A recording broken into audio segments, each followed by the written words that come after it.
टक्कर से पहले ये सिचुएशन है, टक्कर के बाद कोई कहीं चला गया, कोई कहीं चला गया, तो लाइन से हट गए, इसी को हम क्या बोलते हैं, ऑब्लिक कोलिजन। समझ के बच्चों? तो पहला पैटर्न बच्चों क्लियर है, इसमें कहीं कोई कंफ्यूजन? ठीक है। अब नेक्स्ट पैटर्न पे बच्चों आते हैं। ठीक है, तो नेक्स्ट पैटर्न बच्चों अपना ये है कि जनरली आपसे ये बोल देते हैं कि परफेक्टली इनइलास्टिक कोलिजन है। कैसा है? परफेक्टली इनइलास्टिक कोलिजन है। तो बच्चों perfectly inelastic head on collision में तो पार्टिकल स्टिक कर जाते हैं, लेकिन ऑब्लिक कोलिजन में कोई गारंटी नहीं कि स्टिक करे। लेकिन कई सिचुएशन में आपको दे रखा होता है परफेक्टली इनइलास्टिक कोलिजन है, लेकिन हमें मान के चलना पड़ता है कि स्टिक कर रहा है, उसी से आंसर आता है। तो वो सिचुएशन देख के पता चल जाता है। तो perfectly inelastic head on collision में तो पक्का स्टिक करते हैं, ऑब्लिक कोलिजन में स्टिक करें ऐसा कोई जरूरी नहीं होता है, लेकिन क्वेश्चन में यही लिखा होता है, आंसर उससे ही आता है, तो हमें मान के चलना पड़ता है। तो इस तरह के क्वेश्चंस में भी हम करते क्या है, सिंपली मोमेंटम कंजर्वेशन लगा देते हैं और क्या कर लेते हैं, बाद में मान लेते हैं कि एक सिंगल ऑब्जेक्ट बन गया। बाद में क्या मान लेते हैं कि एक सिंगल ऑब्जेक्ट बन गया। तो अब बच्चों समझो, टाइप 2 प्रॉब्लम अपने पास क्या है, perfectly inelastic collision. Perfectly inelastic collision, इस तरह की प्रॉब्लम में क्या होगा, पार्टिकल आपस में स्टिक कर जाएंगे, पार्टिकल आपस में स्टिक कर जाएंगे और एक सिंगल ऑब्जेक्ट की तरह से मूव करेंगे। करना इसमें भी यही है, आपको मोमेंटम कंजर्वेशन अप्लाई करना। क्या है, आपको मोमेंटम कंजर्वेशन अप्लाई करना है, बट ये मान के चलना है कि बाद में एक सिंगल ऑब्जेक्ट अपने पास हो गया, दोनों मिलके एक सिंगल ऑब्जेक्ट हो गया। ठीक है ना?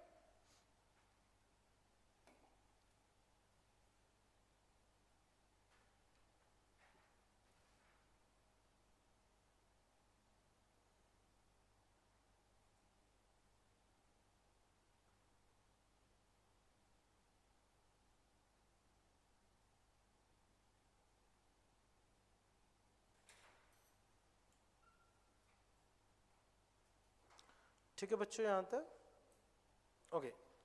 अब बच्चों वापस देखो,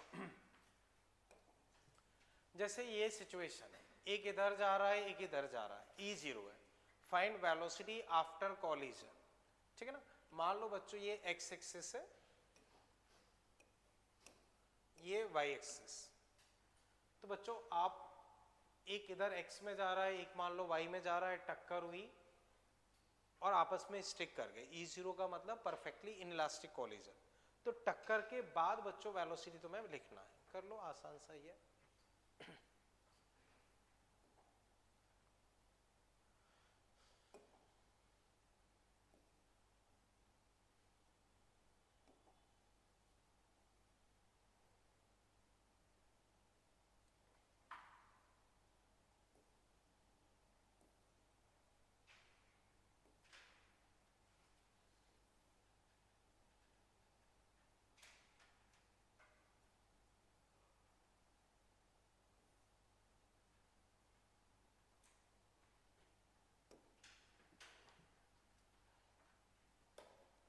ठीक है बच्चों, कर लिया होगा, बोलो क्या आ रहा है? सही है बच्चों। जैसे मान लो बाद में एक सिंगल ऑब्जेक्ट बन गया, उसकी मास 2m, वेलोसिटी मान लो v2 कर देते हैं कुछ। तो initial momentum mvi mvj, final 2m v2 vector. तो v2 वेक्टर आ गया vi vj बाई 2। अगर स्पीड पूछता है तो इसका मैग्नीट्यूड ले लो, v बाई 2 रूट 2, खत्म। स्पीड पूछता है तो इसका मैग्नीट्यूड ले लो, v बाई 2 इंटू रूट 2, खत्म।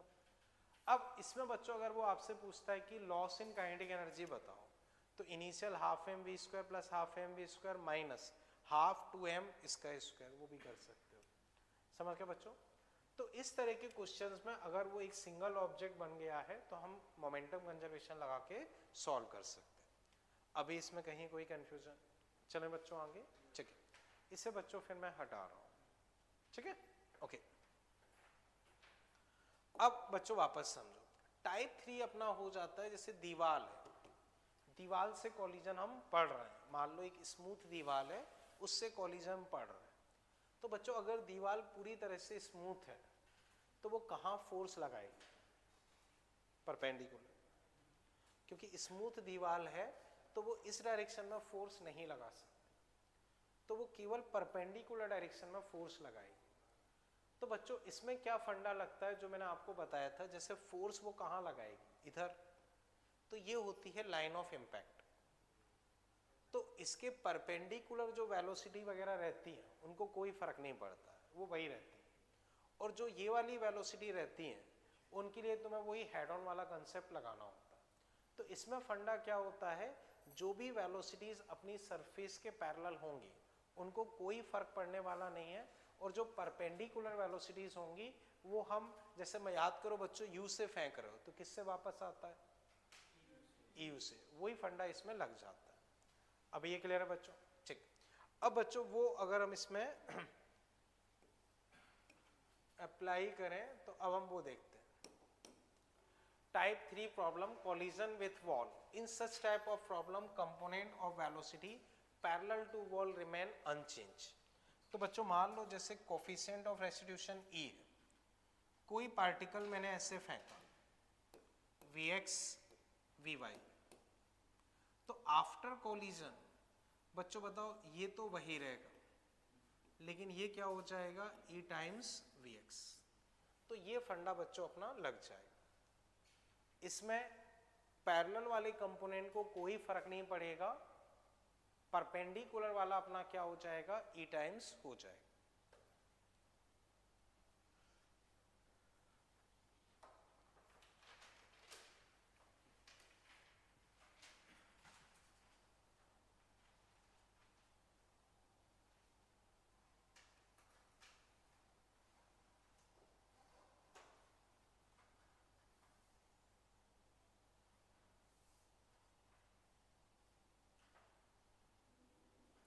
ठीक है बच्चों?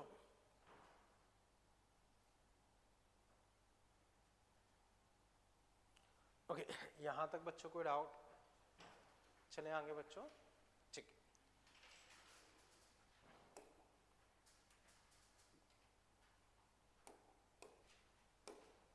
बच्चों इसे हटा देता हूं। ठीक है, अब बच्चों कुछ क्वेश्चंस के ऐसे देख के आंसर बताओ। ठीक है ना, उन्हें मैं लिखवा नहीं रहा हूं, ऐसे देख के आंसर बच्चों बताओ।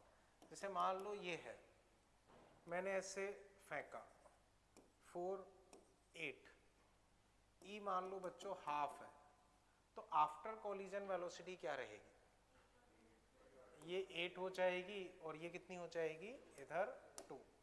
मान लो ये 1/4 है, तब 8 और 1, समझ गए बच्चों?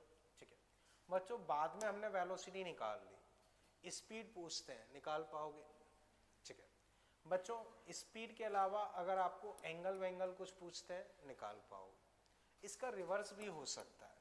रिवर्स कैसे हो सकता है, या पहले इसी पैटर्न को समझते हैं। ये समझ गए ना? ठीक है, कई बार बच्चों ऐसे कंपोनेंट में तोड़ के नहीं दिया, आपको बोल दिया 10 स्पीड है 37, तो आप खुद तोड़ लो, ये कितना है 8, ये कितना हुआ 6, ई दे दिया मान लो हाफ। अब बताओ टक्कर के बाद कंपोनेंट्स क्या क्या होंगे? ये 6, ये 4, नेट निकाल सकते हो, एंगल निकाल सकते हो। इतना समझ गए? ठीक है, कई बार मान लो बच्चों ई नहीं दिया, ये दे दिया, तो इसको तो फर्क ही नहीं पड़ेगा, इससे ई निकाल सकते हो, तो भी कोई दिक्कत नहीं। बच्चों ये ना दे के नेट दे दिया, तो रिजॉल्व करके फिर ही निकाल सकते हो। समझ गए ना बच्चों? ठीक है, अब वापस समझो, ये चीज क्लियर है ना बच्चों? तो एक तो बच्चों ये वाला पैटर्न हो जाता है। अब और अगर बच्चों इसमें हम देखें तो वो चीज समझना बच्चों, जैसे मान लो बच्चों मैंने ऐसे फेंका, लेट से बच्चों 50 मीटर पर सेकेंड से 37 डिग्री एंगल पर फेंका, ऐसे जाके इधर गिरा, फिर जाके ऐसे फिर जाएगा। अब मान लो बच्चों मैंने तुम्हें दे दिया ई हाफ है, ई हाफ है, तो बच्चों तुम D1 D2 ये निकालो, H1 H2 ये निकालो। समझ गए ना बच्चों? D1 D2 H1 H2 तुम्हें निकालना है, तो D1 H1 तो वैसे ही निकल आएगा, बस H1 H2 मतलब कर लो एक बार। E कितना दिया है? हाफ। समझ गए ना बच्चों? सरफेस स्मूथ है और ये सिचुएशन।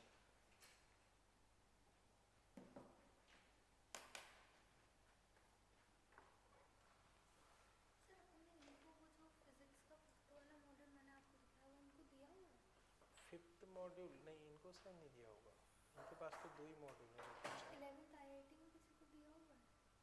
पूछा नहीं है, पर उनको भी क्यों देंगे, इनको तो अभी पूछ लेता हूँ, अभी पूछ लेता हूँ। क्यों आप लोगों को फिजिक्स का कौन कौन सा मॉड्यूल मिला है अभी? और उससे पहले वाला मिला है, इसके बाद का कोई नहीं मिला ना? हाँ, इनको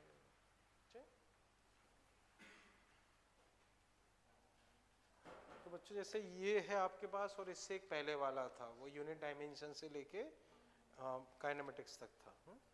ठीक,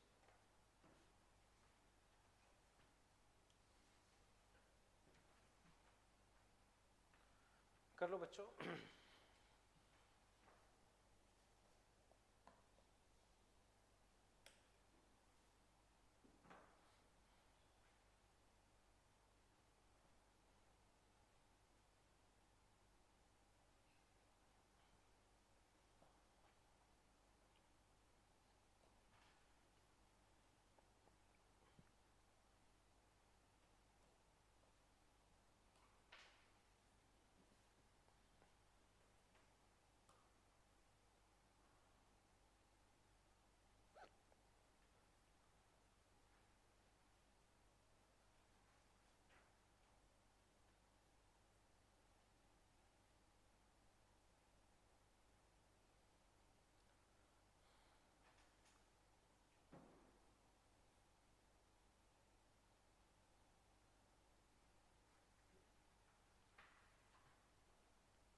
कर लिया आदित्य?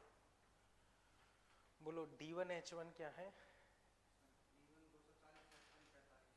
ठीक है, अब बताओ D2 H2। एक सेकेंड, D2 आपने क्या बोला? और H2 चेक करते हैं अभी। ठीक है, और कोई बच्चों जिससे हुआ हो?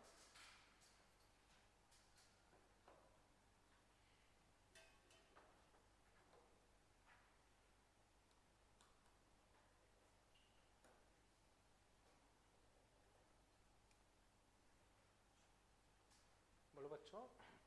चलो अब मैं डिस्कस कर रहा हूँ बच्चों। देखो इसको तोड़ते हैं तो इधर 40 इधर 30, तो बच्चों वही स्टैंडर्ड मेथड, 3 जाने का 3 आने का।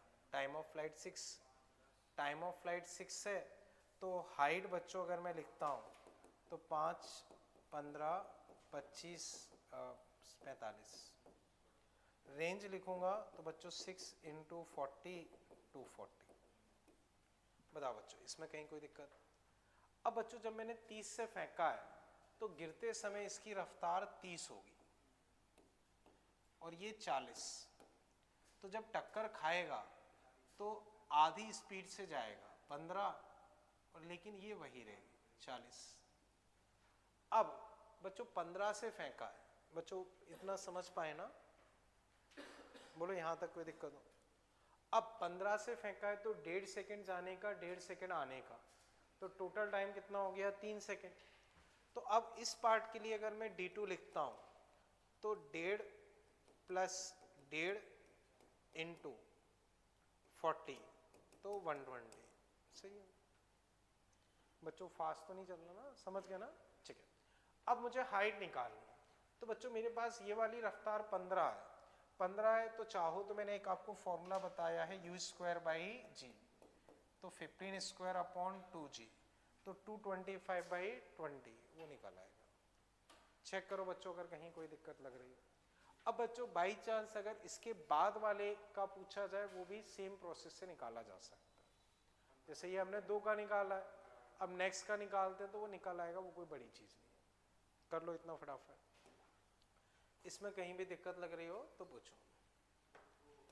हाँ बोलो बच्चों। हाँ बोलो बोलो। कोई दिक्कत नहीं, मैं स्टार्टिंग से बता रहा हूँ, रुकना।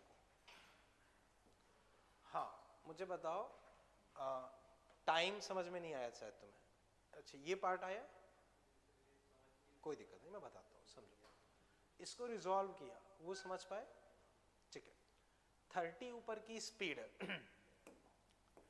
तो हर एक सेकंड में ग्रेविटी की वजह से 10 स्पीड कम हो जाएगी। तो 1 सेकंड बाद 20, फिर 10, फिर 0। तो ऊपर जाने का टाइम 3 सेकंड, नीचे आने का 3 सेकंड, तो टोटल टाइम 3 + 3 6 सेकंड। रेंज, इधर की रफ्तार फिक्स है तो टाइम इनटू ये रेंज आ गई। हाइट, हाइट चाहो तो एक फॉर्मूला होता है u² का स्क्वायर अपॉन 2g। तो 30 का स्क्वायर अपॉन 2g, उससे करोगे 45 आ जाएगी। दूसरा तरीका ये कि 3 सेकंड नीचे आने में ले रहा है, तो जब पार्टिकल रेस्ट से नीचे गिरता है तो पहले सेकंड में 5, फिर 15, फिर 25, 35, 45 ऐसे चलता है। तो 3 सेकंड नीचे आने में ले रहा है, तो 3 सेकंड में 5, 15, 25, 45 नीचे आ जाएगा। अब बताओ इस पार्ट का समझ गए? अब 30 से फेंका तो वापस 30 से आएगा, ये 40 तो ये 40, टक्कर के बाद ये वही रहेगा लेकिन ये आधा हो जाएगा। तो 15 से फेंका है तो 1.5 सेकंड जाने का, 1.5 सेकंड आने का, तो टोटल टाइम अपने पास हो गया 3 सेकंड। अब 15 से फेंका है तो 1.5 सेकंड ऊपर जाने में लेगा, 15/10 1.5 सेकंड, 3 सेकंड इंटू 40 120, ये तो ये आ गया। अब 15 से फेंका है तो उसी फॉर्मूले से मैंने हाइट लिख दी। अब बोलो कहीं दिक्कत लग रही है बच्चों? अभी ये क्लियर है? ठीक है। अब बच्चों वापस से समझो। मान लो बच्चों ये अगेन वही स्मूथ सरफेस है, एक पार्टिकल को तुमने ऐसे फेंका, इधर चला गया, ये एंगल थीटा, ये एंगल अल्फा। तो बच्चों आपने ऐसे फेंका, वो थीटा पे फेंका, अल्फा पे चला गया। तो find E in term of alpha and beta. तो अल्फा और बीटा के टर्म्स में ई निकालना, अल्फा और बीटा के टर्म्स में ई निकालना। करो बच्चों।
बच्चों पिछले में तो कोई दिक्कत नहीं ना? ठीक। तो बच्चों अपने हिसाब से वेलोसिटीज कुछ मान सकते हो, वो बाद में हटा सकते हो।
टेन थीटा, एक सेकेंड, इक्वल टू आप बोल रहे हो टेन थीटा कॉट अल्फा, सही लग रहा है मुझे। देखो बच्चों, लेट्स से ये रफ्तार है u, ये रफ्तार है v, तो बच्चों ये थीटा है तो ये थीटा और ये अल्फा है ही, तो बच्चों इसको अगर तोड़ूंगा तो इधर u cos theta u sin theta, इसको तोड़ूंगा तो v cos alpha v sin alpha. एक बार बच्चों चेक करो, ये थीटा तो ये थीटा, इधर cos इधर sin, cos sin। बच्चों हमें पता है कि ये बराबर होने चाहिए, तो u sin थीटा किसके बराबर होगा, v sin अल्फा के, और ये वाली रफ्तार इसका e टाइम्स होना चाहिए, तो v cos अल्फा, तो एक काम करता हूँ cos अल्फा इधर लिखता हूँ, v cos अल्फा वो अपने पास होगा e times of u cos theta. इतना चेक करो बच्चों, पैरेलल वाली वेलोसिटी सेम रहनी चाहिए और वो वाली वेलोसिटी इसका e टाइम्स होना चाहिए। अब दोनों को अगर मैं डिवाइड कर देता हूँ, ठीक है ना, तो बच्चों सेकंड डिवाइडेड बाई फर्स्ट कर लो, तो u कट गए, e अपॉन कॉट थीटा, देखो cos theta by sine theta cot theta, यहां कॉट अल्फा, इसी को बच्चों चाहो तो ऐसे लिख सकते हो tan alpha tan theta, tan theta by tan alpha, देखो वन बाई टेन थीटा उधर भेज दो, ये बन गया, क्योंकि टेन से थोड़ा फैमिलियर ज्यादा रहते हैं, तो ten theta by tan alpha. एक बार चेक करो बच्चों, कहीं कोई दिक्कत लग रही है, समझ गए बच्चों? ओके, अब बच्चों मुझे बताओ, अगर E1 हो, अगर E1 हो तो थीटा और अल्फा में क्या रिलेशन आएगा, इक्वल। तो बच्चों वहां से साबित होता है कि अगर इलास्टिक कोलिजन हो तो जिस एंगल पे पार्टिकल टकराएगा उसी एंगल पे रिफ्लेक्ट होके जाएगा, इलास्टिक कोलिजन में जिस एंगल पे टकराएगा उसी एंगल पे रिफ्लेक्ट होके चला जाएगा। बच्चों एक बार पूरा चेक करो, कहीं कोई दिक्कत लग रही हो पूछो। चले आगे बच्चों, ठीक है। अब एक और क्वेश्चन बच्चों फिर इसमें आप देखो, मान लो बच्चों ये सिचुएशन है,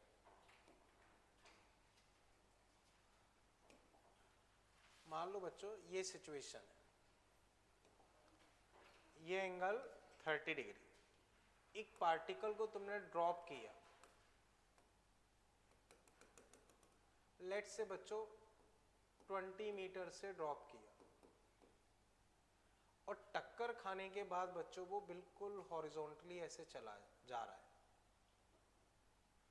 ठीक ना, आपने ड्रॉप किया, इधर आके टकराया, और टक्कर खाने के बाद उसकी वेलोसिटी हॉरिजॉन्टल हो रही है,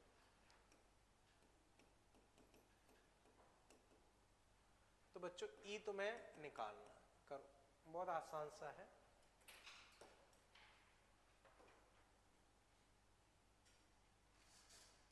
ई बच्चों निकालना, क्वेश्चन क्लियर ना बच्चों, करो। टक्कर के जस्ट बाद वेलोसिटी कैसी हो गई है, हॉरिजॉन्टल।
हुआ बच्चों?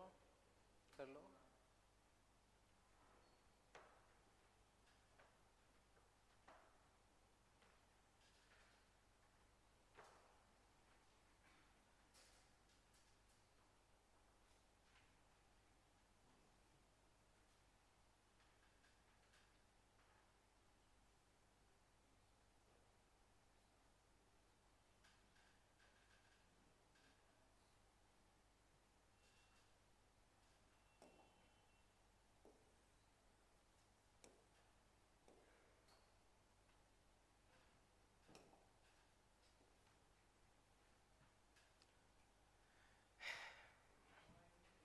One by root three. हम देखते हैं बच्चों, देखो ध्यान से देखना।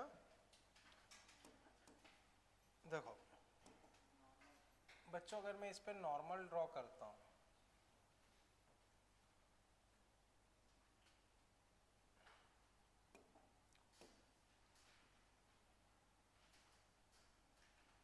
ठीक है। अब बच्चों देखो, नॉर्मल अगर मैं ड्रॉ कर रहा हूं तो ये 30, बच्चों बताओ ये एंगल 30, तो ये एंगल, तो ये एंगल, तो बच्चों बताओ टक्कर से पहले, टक्कर से पहले नॉर्मल से एंगल क्या है? टक्कर से पहले नॉर्मल से एंगल कितना है? 30, और टक्कर के बाद 60। क्लियर है ना? अब बच्चों देखो, चाहो तो इस रिजल्ट को यूज कर सकते हो, ठीक। टक्कर से पहले एंगल थीटा, टक्कर के बाद अल्फा, वही कहानी है। तो अब समझो, अगर मैं ई निकालता हूं तो 10, टक्कर से पहले एंगल 30, टक्कर के बाद 60, तो 1/√3 और ये √3, 1/3। चेक करो बच्चों, कहीं कोई दिक्कत लग रही है? टक्कर से पहले एंगल अपने पास कितना है? 30 डिग्री, नॉर्मल से एंगल है। ये और ये सिचुएशन सेम ही है, कोई फर्क थोड़ी है। तो पहले एंगल 30 है, अब एंगल 60 है, तो दोनों को अगर हम रिलेट करते हैं तो बहुत आसानी से डायरेक्टली आंसर लिख सकते हैं।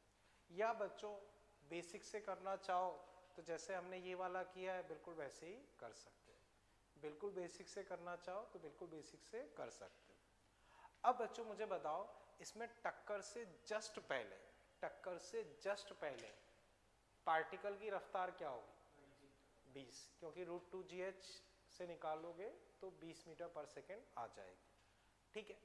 अब इसी में बच्चों टक्कर के बाद पार्टिकल की रफ्तार लिखो, टक्कर के बाद पार्टिकल की रफ्तार लिखने का ट्राई करो। कितना आ रहा है? 10√3। देख लेते हैं।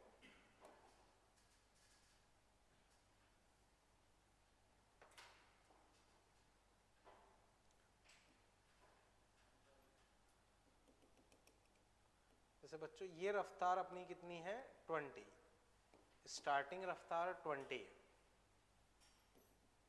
ये एंगल बच्चों 30 है, तो ये कितना हुआ? 60। ये कितना हुआ? 60। बाद में मान लो बच्चों ये रफ्तार कुछ v है, तो ये एंगल कितना हो गया? 30। तो कंसेप्ट बच्चों क्या है? अलोंग कंपोनेंट सेम होने चाहिए, अलोंग कंपोनेंट सेम होने चाहिए। तो इसका इधर कंपोनेंट कितना होगा? 20 cos 60। इसका इधर कंपोनेंट क्या होगा? v cos 30। बच्चों समझो, ये सरफेस है, ये परपेंडिकुलर, टक्कर से पहले रफ्तार 20, बाद में इधर है, तो इसके अलोंग कंपोनेंट सेम होने चाहिए। तो इधर v cos 30, इधर 20 cos 60, तो v√3/2, 20 इंटू हाफ, 2 कट गए, 20/√3। चेक करो बच्चों, कहीं कोई दिक्कत हो? समझ गए ना बच्चों? देखो आराम से, ठीक। तो बच्चों इस तरह से कोई सरफेस से जब टकरा रहा है तो कंसेप्ट केवल इतना सा है कि जो सरफेस के अलोंग कंपोनेंट्स हैं उनको फर्क नहीं पड़ेगा, और जो परपेंडिकुलर है वो अपने ई टाइम्स हो जाएंगे। उससे हम क्वेश्चन सॉल्व कर सकते हैं, ठीक है बच्चों।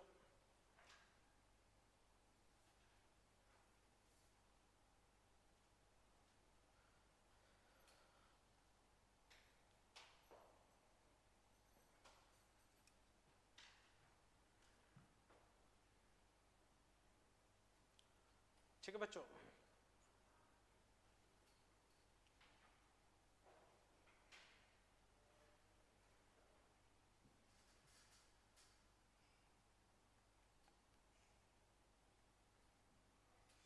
ओके, अब बच्चों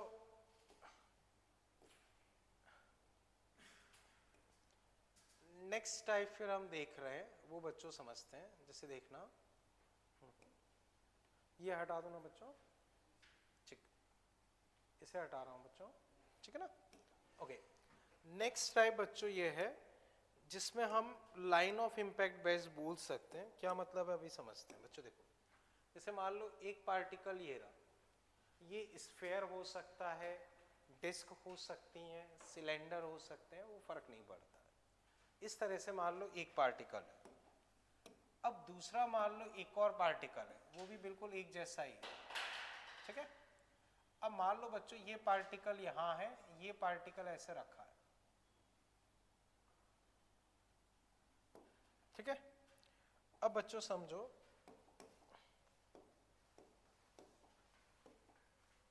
मान लो बच्चों ये सिचुएशन है,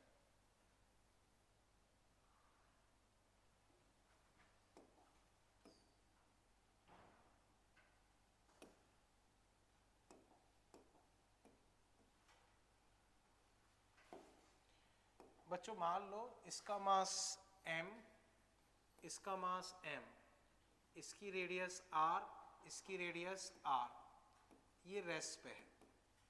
ये मान लो अपना जा रहा है कुछ 4 मीटर पर सेकेंड से, 4 मीटर पर सेकेंड से, ठीक है। E मान लो बच्चों आपको दे रखा है 1, E क्या दिया है 1। तो बच्चों एक बार डायग्राम ड्रॉ कर लो, फिर मैं क्वेश्चन लिखवाता हूँ। बच्चों दो पार्टिकल हैं, वो स्फेयर, डिस्क, सिलेंडर, कुछ भी मान लो, फर्क नहीं पड़ता।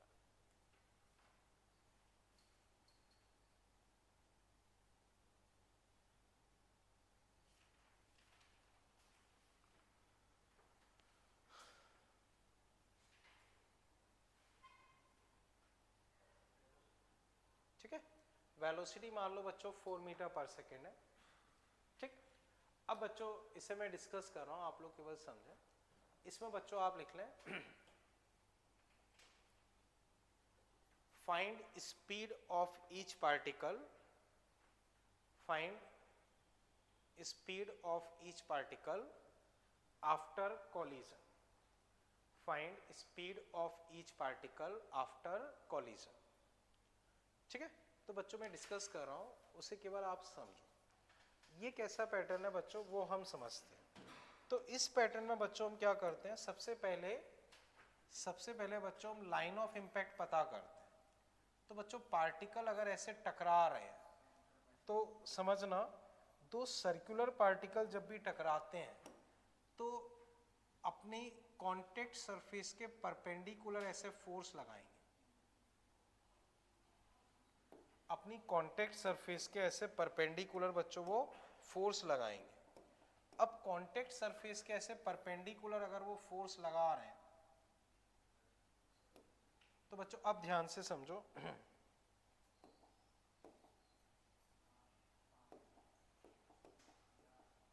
बच्चों देखो, जैसे ये मान लो इसका सेंटर है,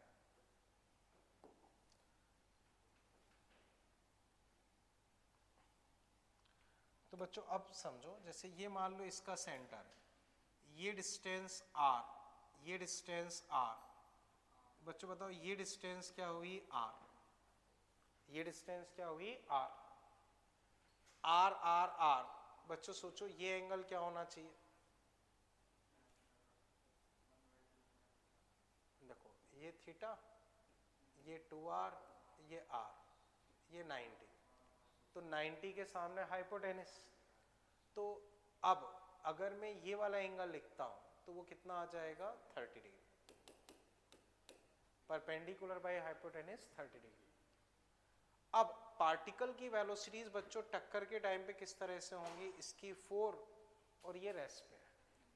तो बच्चों ये अपने पास लाइन ऑफ इम्पैक्ट होगा, ये अपने पास लाइन ऑफ इम्पैक्ट होगा। तो जब भी दो सर्कुलर पार्टिकल टकरा रहे होंगे तो उनके सेंटर को ज्वाइन करने वाली लाइन अपने आप में क्या होगी, लाइन ऑफ इंपैक्ट। अब इसमें बच्चों हम क्या करते हैं, जैसे लाइन ऑफ इंपैक्ट हमें पता चल गया, तो ये हमें पता चल गया है कि लाइन ऑफ इंपैक्ट। अब ये मान लो पार्टिकल का नाम A है, इस पार्टिकल का नाम B है, तो A की वेलोसिटी 4 है, एंगल 30 है, तो उसको अगर मैं रिजॉल्व करूंगा तो 4 cos 30, 4 sin 30। B पार्टिकल बच्चों क्या है, रेस्ट पे, मासेस सेम है, ये टक्कर से पहले की सिचुएशन है। अब बच्चों बताओ, इस डायरेक्शन में कोई फोर्स लगेगा नहीं, तो इस डायरेक्शन में फोर्स नहीं लगेगा, तो एक ही इस डायरेक्शन की वेलोसिटी वही रहेगी 4 sin 30 यानी कि 2। अब इस डायरेक्शन में बच्चों आपको वही हेड ऑन वाली कहानी फॉलो करनी होती, इस डायरेक्शन में पूरा हेड ऑन वाला ही करना होता है। अब हेड ऑन में बच्चों याद करो, दो इक्वल मास के पार्टिकल इलास्टिक कोलिजन करते हैं तो वेलोसिटी एक्सचेंज, तो बच्चों ये रुका है तो ये रुक जाएगा, ये इससे चला जाएगा, तो दूसरा वाला अपना किससे चला जाएगा, 2√3 से, खत्म। तो टक्कर के बाद इसकी रफ्तार 2, इसकी रफ्तार 2√3, खत्म। बोलो बच्चों कोई दिक्कत हो, कर लो फटाफट।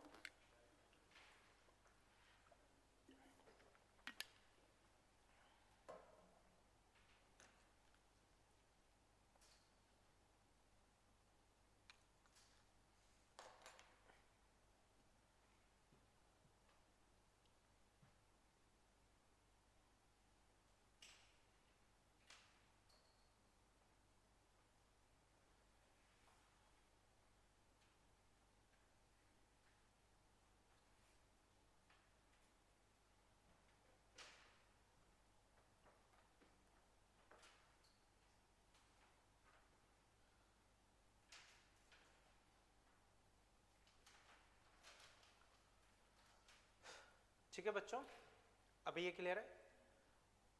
तो बच्चों कंक्लूजन समझो।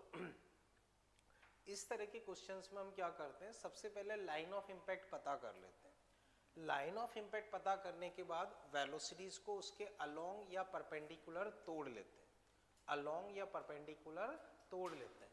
जैसे बच्चों ये यहाँ रेस्ट पे था, मान लो ये भी इधर 10 से मूव कर रहा होता, इधर 10 से मूव कर रहा होता, तो ये 10 इसको तोड़ते तो ये एक्सचेंज हो जाती, ये वैसी की वैसी रहती, निकल आता। अब जरूरी नहीं कि भाई ई हमेशा 1 ही हो, ई कुछ और भी हो सकता है, तो भी कोई दिक्कत नहीं है, परपेंडिकुलर वाली वेलोसिटीज को फर्क नहीं पड़ेगा, और जो ये वाली वेलोसिटीज है उनके लिए हम वही पुराना फंडा लगाएंगे।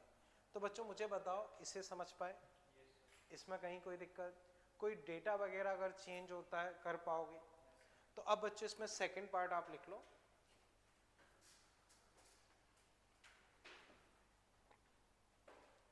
find velocity of each, find velocity of each if E is 0.5, find velocity of each if E is 0.5। तो बच्चों ट्राई करो, देखो परपेंडिकुलर वाले को तो फर्क नहीं पड़ेगा, इसके लिए आप पुरानी सारी कहानी छोड़ के एक हेड ऑन कॉलिजन का क्वेश्चन मान के सॉल्व कर सकते हो, करो एक बार।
चलिए क्या रहा है,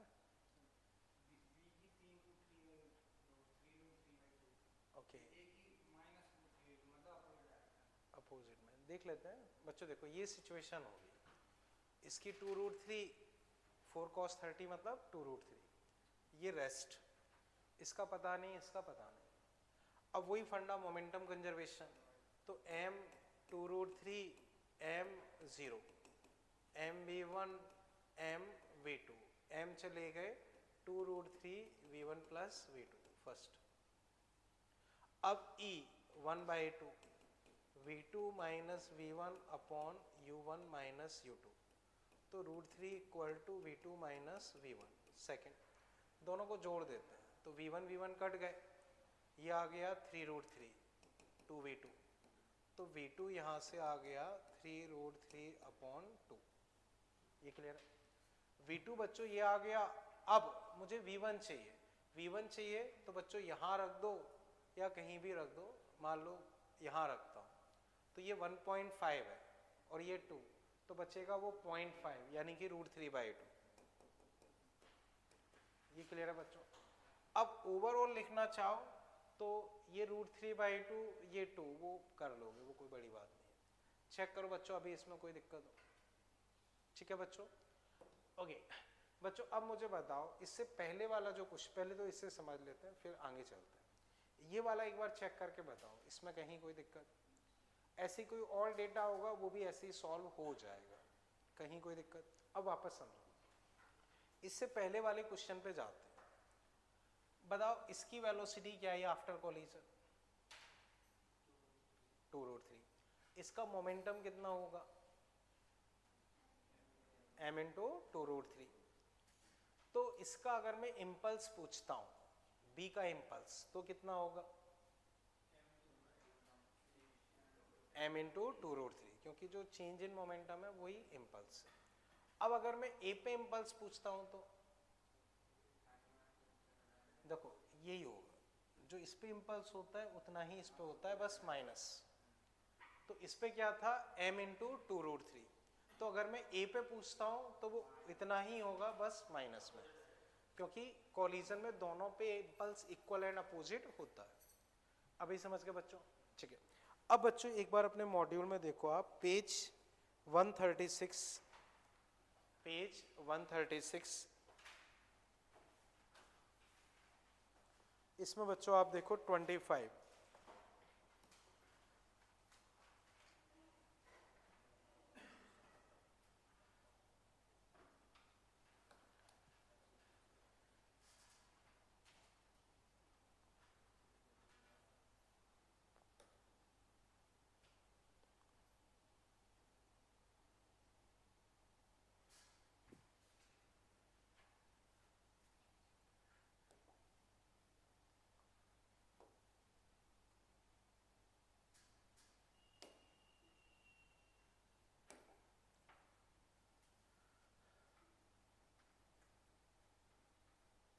बच्चों जैसे ये स्फीयर है, एक का कोऑर्डिनेट है 0 0 r, क्योंकि बच्चों उसकी हाइट होगी तो वो r ऊपर होगा, उस वजह से उसका z कोऑर्डिनेट क्या हो गया है? r। दूसरे का भी z कोऑर्डिनेट r है क्योंकि हाइट तो उसकी भी r होगी। अब x कोऑर्डिनेट 5r है, y कोऑर्डिनेट -r है। तो बच्चों अब थोड़ा सा सोचो, जब ये टकराएंगे तो इनकी स्पीड कितनी दे रखी है? इसकी 4 दे रखी है, ठीक है। जब ये टकराएंगे तो जो अभी हमने क्वेश्चन किया वही सिमिलर सिचुएशन है या डिफरेंट होगी? क्योंकि वो 5r मान लो ये डिस्टेंस है, 5r ये डिस्टेंस है, उससे तो कोई फर्क पड़ने वाला नहीं है। ये नीचे r आ गया है, ऊपर r आ गया, तो उससे कोई फर्क नहीं पड़ रहा। ये और ये सेम हो गया, मास भी दोनों के सेम दिए, स्पीड भी वही 4 दी है, तो आफ्टर कॉलिजन इसकी रफ्तार क्या आ जाएगी? इधर 2, इधर 2, इधर 2। तो बच्चों अब समझो ये एंगल अपने पास 30 है, देखो, तो ये एंगल क्या हुआ? 60। तो इसको तोड़ोगे तो 2 cos 60 1, इधर √3, तो इसकी वेलोसिटी क्या आ जाएगी? I plus √3g। हमसे एक ही रफ्तार पूछी है, एक ही रफ्तार 2 आई है, उसको अगर कंपोनेंट्स में तोड़ दोगे तो क्या हो जाएगी I प्लस √3j। बोलो बच्चों इसमें अभी कोई दिक्कत? अब इसका सेकंड पार्ट देखो या नेक्स्ट पार्ट देखो, coefficient of restitution during the collision half है, keeping all parameter fix, what is velocity of B after the collision. Clear है बच्चों? तो बच्चों वही चीज हमने अभी अभी की है, बी की वेलोसिटी बच्चों कितनी आई थी, वो अगर हम देखें बी की वेलोसिटी 3√3/2 और वो इधर आई है, इधर वही 30 पे, उसको अगर तोड़ के लिखोगे 3√3/2 शायद यही थी cos 30, तो √3/2, √3/2 तो बच्चों हो जाएगी 9/4, sin 30 1/2 कितना होगा 3/4 √3। तो अब 9/4 आई और उस हिसाब से चेक करोगे बच्चों कौन सी हो जाएगी, ठीक है ना। ये √9 क्यों आ रहा है, मैंने कहीं मिस्टेक कर दी, बी में तो √9 दिया है ना, बाकी तो मैच कर रहा है अपना, है ना। 3√3 मेरे हिसाब से वो रूट नहीं होना चाहिए, रूट नहीं आएगा ना, नहीं आएगा रूट, है ना बच्चों। आंसर क्या आ जाना चाहिए, इन्होंने रूट दे रखा है ना बच्चों, मेरे हिसाब से वो रूट नहीं आएगा, रूट हटा दो, रूट हटा दो, वो रूट नहीं आएगा, समझ गए ना, ठीक है। हाँ आंसर बी आ जाएगा पर वो रूट हटा देना, रूट नहीं आएगा, ठीक है। अब बच्चों इसी में नेक्स्ट देखो, impulse of force exerted by A on B during collision। अब ये किस वाले पार्ट में पूछा है ये नहीं बताया है, आंसर के हिसाब से मेरे हिसाब से ये फर्स्ट वाले पार्ट में पूछा हो, तो वो चेक करते हैं। देखो फर्स्ट पार्ट में स्पीड अपनी कितनी आई थी, फर्स्ट पार्ट में अगर हम स्पीड देखें तो इसकी 2√3 आई थी, तो उसके हिसाब से अगर हम देखें 30 तो cos 30 √3/2, √3/2 तो 3, sin 30 √3, तो वेलोसिटी कितनी आ गई 3i माइनस √3j। अब इंपल्स चाहिए तो mass into velocity, mass into velocity तो बच्चों कितना हो जाएगा c। चेक करो कोई दिक्कत, ठीक हो सत्यम, कोई दिक्कत? ओके बच्चों अब मुझे बताओ इसमें कहीं कोई दिक्कत? अब ये इस पे इम्पल्स, अगर मान लो ए पे पूछा जाता है तो उसका माइनस लगा दो, वो निकल आएगा। तो इसमें भी बच्चों करेक्शन कर लेना कि वो अकॉर्डिंग टू पार्ट 1 पूछा है इम्पल्स, ये वाला क्लियर है ना, ठीक है। अब बच्चों वापस से इसमें देखना, कुछ क्वेश्चंस बच्चों में लिख रहा हूँ वो एज ए होमवर्क रख लेना, और जिन पे मैं सर्कल लगा रहा हूँ वो अभी कर लेना, इसे बच्चों मैं हटा रहा हूँ, ठीक है। देखो बच्चों 4A, इसमें 18, 27, 4B 9th, 10th, 11, 12, ये तीनों बच्चों अच्छे क्वेश्चन हैं, वो अभी कर लो। 14 ये घर पे कर लेना, ठीक है। ओके बच्चों, तो अभी इसमें 10, 11, 12 कर लो 4B में, 4B में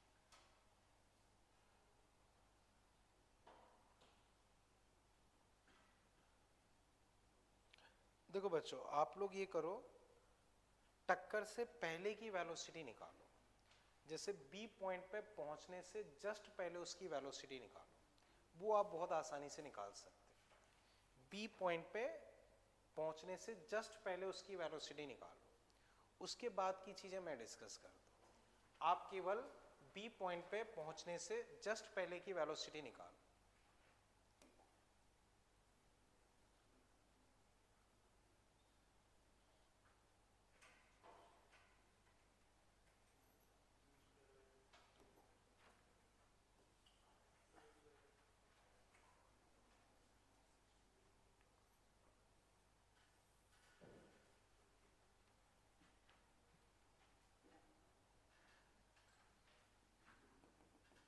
जैसे ये √3 है, ये 60 डिग्री है, तो बच्चों अगर ये 60 डिग्री है तो ये होना चाहिए 3 मीटर, ठीक है ना। तो बच्चों बताओ, अगर मैं इस पॉइंट पे जस्ट पहले वेलोसिटी पूछता हूँ वो क्या होगी? √2gh। तो √2gh के हिसाब से 2 × 10 × 3 यानी कि √60, ठीक है। अब इसके बाद की चीजें बच्चों मैं डिस्कस कर रहा हूँ वो समझो। बच्चों जस्ट पहले की वेलोसिटी √60 होगी, उसमें कोई दिक्कत तो नहीं ना। अब ध्यान से समझो बच्चों, कोलिजन परफेक्टली इनइलास्टिक है, उसी वजह से बच्चों मैंने बताया था चिपकती नहीं है। वो कई क्वेश्चन में आंसर उससे आता है, वो अलग बात है, लेकिन चिपकना जरूरी नहीं होता है। मेन ये होता है कि जो मैं समझाता हूँ अभी, ठीक है ना। देखो, या एक एग्जांपल पहले बताता हूँ फिर डिस्कस करता हूँ, ठीक है। जैसे बच्चों मान लो ये सिचुएशन है, तुमने पार्टिकल को ऐसे फेंका E½ बताओ आफ्टर कोलिजन ये कितना होगा? ये, ठीक है। अब ये, ठीक है। अब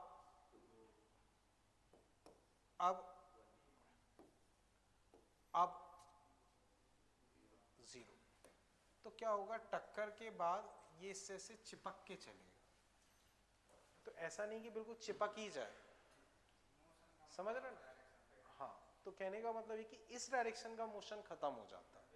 लेकिन जो मैंने पार्टिकल वाले क्वेश्चंस करवाए थे उनमें भी कोई गारंटी नहीं कि चिपके ही, लेकिन कई बार क्वेश्चन का आंसर उसी से आता है और उनका सेंस वही होता है, उस वजह से हम मान के चलते हैं कि वो चिपक रहा है।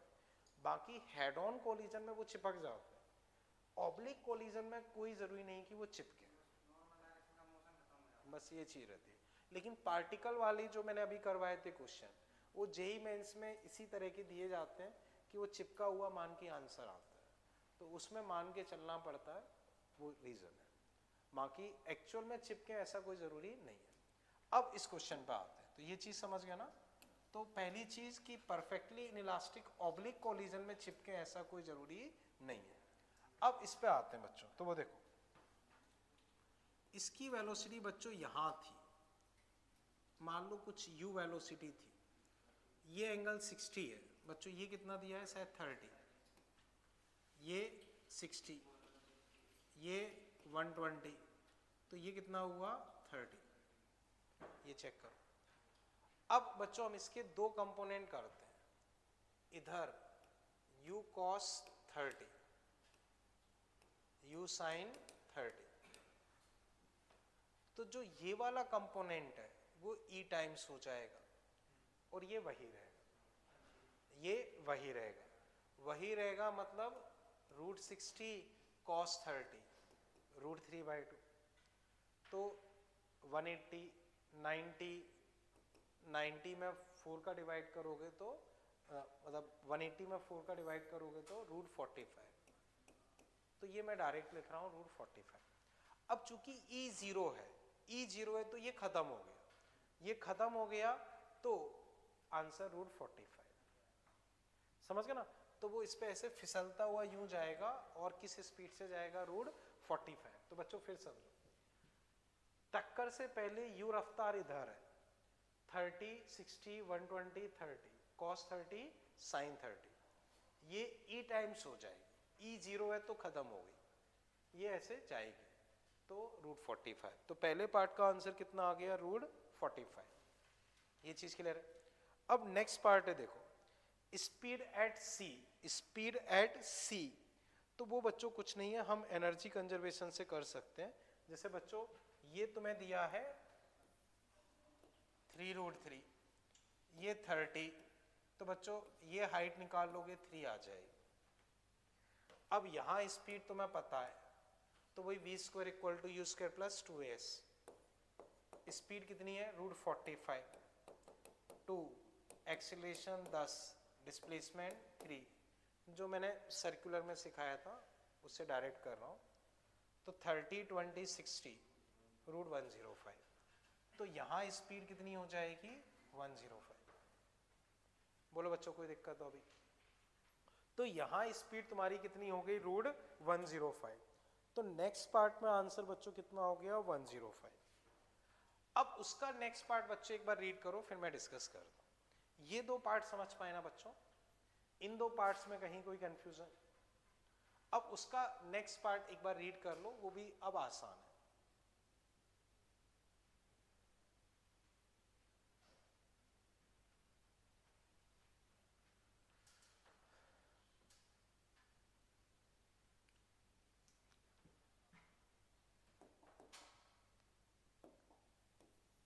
तो बच्चों अब नेक्स्ट पार्ट देखो, याद करो बच्चों, परफेक्टली इलास्टिक कोलिजन में जिस एंगल पे फेंकते हैं उसी एंगल पे जाता है या नहीं जाता? परफेक्टली इलास्टिक कोलिजन में जिस एंगल पे फेंकेंगे उसी एंगल पे रिफ्लेक्ट होगा, ठीक है। अब वही कहानी यहाँ है, ये इससे 30 डिग्री एंगल पे आ रहा है, तो टक्कर के बाद उसकी वेलोसिटी इससे 30 डिग्री एंगल पे ही हो जाएगी। जैसे इससे अभी नीचे की तरफ 30 है, तो फिर अगर इलास्टिक कोलिजन होगा, ये तो इनइलास्टिक था, इलास्टिक होगा तो 30 पे आया है तो 30 पे ही जाएगा, तो 30 पे जाएगा, ये 30 ये 30, मतलब बिल्कुल हॉरिजॉन्टल जाएगा। बिल्कुल हॉरिजॉन्टल जाएगा तो बताओ वर्टिकल कंपोनेंट क्या हो गया? 0 आंसर।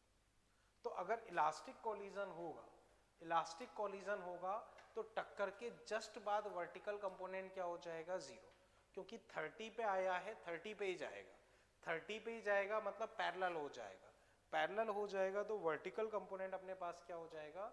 0। अभी चेक करो बच्चों, इसमें कहीं किसी पार्ट में दिक्कत लग रही है? क्लियर है बच्चों? कर लो फटाफट, समझ गए ना इसे? ठीक है बच्चों, बाकी ये क्वेश्चंस लिख लिए ना, मतलब ये एज अ होमवर्क रख लेना। इतना क्लियर है? कर लो। तो ये काफी साल पहले का पूछा हुआ क्वेश्चन है, बट एक अच्छा क्वेश्चन है। कब का? हाँ वही मुझे याद है, काफी साल पहले का भी पूछा था।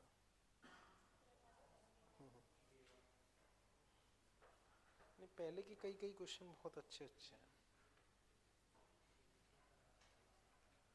ठीक है बच्चों, यहां तक चले आगे। अब बच्चों समझो, इसमें अगर हम एक और बस पैटर्न देखें तो वो ये इस तरह का देख लो, जैसे एनर्जी बेस्ड मतलब बच्चों करने को तो और भी तरीके से कर सकते हैं, लेकिन अगर हम एनर्जी कंजर्वेशन कुछ लगाएं तो आसानी से सॉल्व हो जाता है। जैसे बच्चों इसे देखो, ये m ये v, ये रेस्ट पे, इसकी वेलोसिटी v/3 हो गई, आपको दे रखा है E1 है, E कितना है 1, और आपसे V2 पूछा है। क्या पूछा है? V2। तो बच्चों E अगर 1 है, इसका मतलब काइनेटिक एनर्जी क्या होगी? कंजर्व होगी। तो हम बाकी दुनियादारी पे ना जाके सीधा सीधा एनर्जी कंजर्वेशन लगाते हैं तो बहुत आसानी से आंसर आ जाएगा। तो बच्चों अब इसमें एक बार V2 निकालने का ट्राई करो, हालांकि मोमेंटम से भी आ जाएगा, लेकिन ज़्यादा बेटर अप्रोच होगी हम एनर्जी से डायरेक्टली कर लें, क्योंकि हमसे जो V2 पूछा है वो E1 दे रखा है, तो हम बहुत आसानी से कर सकते हैं।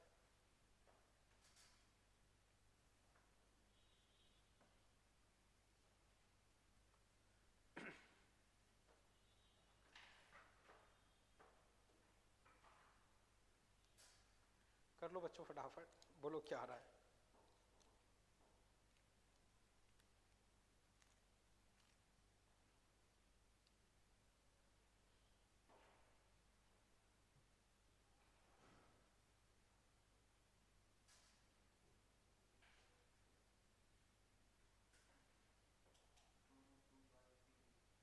√2 देख लेते हैं बच्चों, बस वही एनर्जी कंजर्वेशन लगाना है।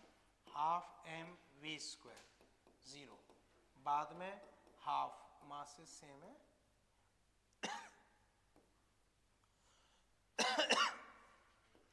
Half m v square by 9 half m v two square, ठीक है। हाफ भी कट रहा है, ठीक है।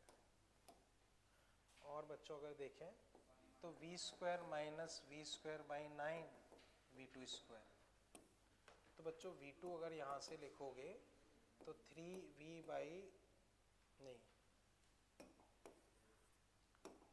2√2 v बाई 3, चेक करो बच्चों। तो बच्चों चाहें तो इसमें मोमेंटम कंजर्वेशन लगाओ, इसमें ई की इक्वेशन भी कैसे लगती है थोड़ा सा टफ हो जाता है, मैंने सिखाया नहीं है वो बताता हूँ। इसमें अगर ई की इक्वेशन लगानी हो तो वो कैसे लगेगी, जैसे हमने अभी ये क्वेश्चन किया था जिसमें एक पार्टिकल ऐसे मूव कर रहा था, तो पहले आपको लाइन ऑफ इम्पैक्ट निकालनी पड़ेगी। लाइन ऑफ इम्पैक्ट कैसे निकलेगी वो समझो। ये पार्टिकल ये पहले तो रुका था, अब कहाँ चला गया, इधर, तो रुका हुआ था यहाँ चला गया, तो ये वहीं जाएगा जहां फोर्स लग रहा है, तो ये जहां गया है वही लाइन ऑफ इम्पैक्ट है, तो उसके अलोंग रिजॉल्व करके उस तरह से ई की इक्वेशन लगेगी। तो इसमें ई की इक्वेशन जैसे हमने पिछले एक क्वेश्चन में किया था, तो लाइन ऑफ इम्पैक्ट के अलोंग कंपोनेंट्स निकाल के लगानी पड़ती है, तो उस तरह से रहता है। अभी बच्चों बताओ इसमें कहीं कोई दिक्कत, क्लियर है बच्चों? तो बच्चों अब कंक्लूजन समझो, जो ऑब्लिक कोलिजन था, ऑब्लिक कोलिजन बच्चों इसमें इतने ही टाइप हमको डिस्कस करने थे। अब बच्चों जो हम नेक्स्ट टॉपिक पढ़ने वाले हैं वो है centre of mass frame, centre of mass frame, तो इतना कर लिया ना बच्चों। अब नेक्स्ट हेडिंग बच्चों आप लिख लो, question based on centre of mass frame, question based on centre of mass frame. यहां तक बच्चों कोई दिक्कत तो नहीं, ठीक है।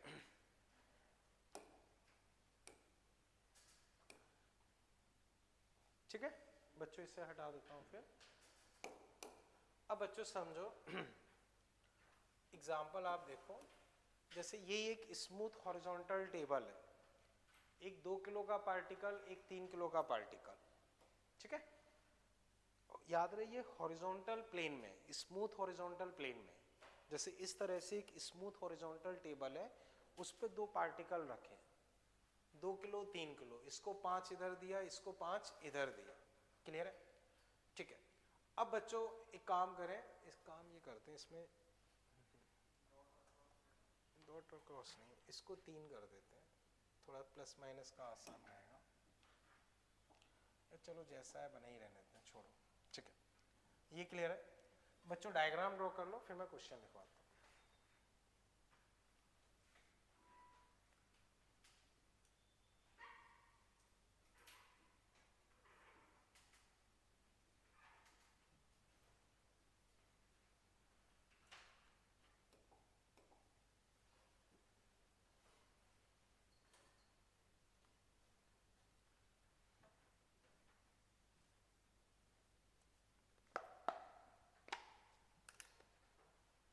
कर लिया बच्चों? अब बच्चों इसमें आप लिख लो फाइंड टेंशन इन स्ट्रिंग, मैं डिस्कस कर रहा हूं, आप लोग की बात समझो। Find tension in string. तो बच्चों यहां देखो सिचुएशन काफी कॉम्प्लेक्स है, जैसे यही मान लो रॉड है या रस्सी है, इस पॉइंट को इधर वेलोसिटी दी, इस पॉइंट को इधर वेलोसिटी दी, तो अब ये ऐसे घूमते हुए आगे जाएगी, ये ऐसे घूमते हुए आगे जाती जाएगी, तो बहुत कॉम्प्लेक्स टाइप का मोशन होगा, तो इसको एनालाइज कर पाना ग्राउंड फ्रेम में बहुत मुश्किल है, उसीलिए हम centre of mass frame use करते हैं। तो बच्चों अगर मैं इस केस में सबसे पहले VCM लिखता हूँ, तो मान लो इसको पकड़ते हैं, तो 2 into plus 5, 3 into minus 5 upon total mass, तो 10 15 माइनस 1, यानी कि बच्चों एक तरीके से 1 नीचे। तो बच्चों सेंटर ऑफ मास अपना 1 नीचे से जा रहा है, सेंटर ऑफ मास अपना 1 नीचे की तरफ मूव कर रहा है। ये क्लियर है बच्चों? अब बच्चों 2 3 इसका अगर हम सेंटर ऑफ मास निकालें तो भारी वाले के पास में होगा, भारी वाले के पास में होगा। तो बच्चों अब अगर मैं इस सिचुएशन को ड्रॉ कर रहा हूं तो वो देखना 2 kg 3 kg, ये मान लो सेंटर ऑफ मास, तो इससे डिस्टेंस निकलेगी 0.4, इससे निकलेगी 0.6। क्लियर है? अब with respect to centre of mass अगर मैं देखता हूं तो सेंटर ऑफ मास को मैं किस पे मान लूंगा? रेस्ट पे। सेंटर ऑफ मास नीचे 1 से जा रहा तो इसकी रिवर्स वेलोसिटी उसको दूंगा, तो इसकी वेलोसिटी क्या हो जाएगी? 6 मीटर पर सेकेंड। इसकी रिवर्स वेलोसिटी इसको दूंगा तो इसकी वेलोसिटी क्या हो जाएगी? 4 मीटर पर सेकेंड। तो अब एक्चुअल में क्या होगा समझो। सबसे पहले हमने VCM निकाला, 1 नीचे आया, फिर सेंटर ऑफ मास पे अगर हम बैठ के देखें तो सेंटर ऑफ मास पे बैठ गए, यानी कि आप सेंटर ऑफ मास को रेस्ट पे कर दिया, उसकी रिवर्स वेलोसिटी इसको दी तो इसकी 6 हो गई, इसकी 4 हो गई। अब सेंटर ऑफ मास की लोकेशन हम निकाल सकते हैं, वो कोई बड़ी बात नहीं। अब अगर मैं इस पे टेंशन निकालता हूं तो इसके फ्रेम में ये प्रॉपर सर्कुलर मोशन कर रहा है तो कहीं कोई दिक्कत वाली बात नहीं है, हम निकाल सकते हैं। तो अब अगर मैं इससे टेंशन निकालता हूं T1 तो mv²/r, यहां कोई दिक्कत वाली बात नहीं। तो 2 6 का स्क्वायर और रेडियस कितनी है? 0.6। तो बच्चों 6 × 2 12 × 10 120। अब उससे भी निकालोगे तो भी आंसर वही आएगा, तो उससे भी निकाल के मैं बता रहा हूं।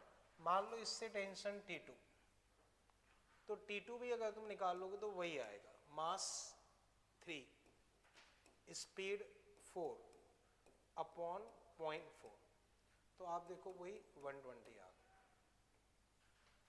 समझ पाए बच्चों? तो इस तरह के क्वेश्चंस में एक फिक्स रटी हुई अप्रोच होती है, वो हमें फॉलो करनी होती है।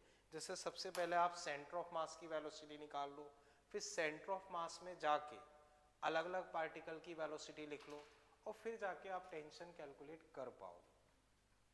बाकी बच्चों ग्राउंड फ्रेम से इस क्वेश्चन को सॉल्व कर पाना पॉसिबल नहीं है। अब बच्चों चेक करो, इसमें कहीं कोई दिक्कत लग रही हो पूछो। क्लियर है बच्चों?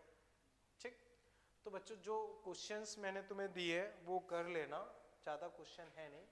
बाकी इसमें एक ये सेंटर ऑफ मास फ्रेम बचा है, इसके और थोड़े डिफरेंट टाइप के क्वेश्चन बचे हैं।